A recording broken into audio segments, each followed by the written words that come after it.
এইটার থেকে এটা বেশি সফট মনে হচ্ছে। হ্যাঁ দেখাচ্ছি, দেখেন দারুণ দারুণ। পাশে দুটো কাকা এই মালটা এখন ওইখানে রাখো, এখন কাস্টমার দেখাচ্ছি। দেখেন এই মালটাও দেখতে পারেন। দাম বেশি বলতে হবে। এটা কেমন প্রাইস? আপনার বাজেটের মধ্যেই দেখাচ্ছি। 2 এর মধ্যে দেখাবেন? হ্যাঁ হ্যাঁ হ্যাঁ, আপনার বাজেটের মধ্যে 1900। 1900। আর এটা 100 টাকা কম আছে। এইটার থেকে এটা কম? এটা 1950। এটা 1900, এটা 1950। হেভি কথা, দুটোই সফট। কিন্তু এইটা একটু বেশি গ্লো দিচ্ছে।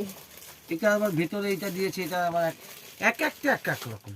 কোনটা এটা কি ফুল বডিতে এরকম কাজ করা? All body. আর এটা অল বডি, সব অল বডি কাজ করা। এগুলো উঠে যাবে, এগুলো পাথরগুলো ভালো ওইভাবে ওঠে না, এই স্টোন উঠবে না, এগুলো থেকে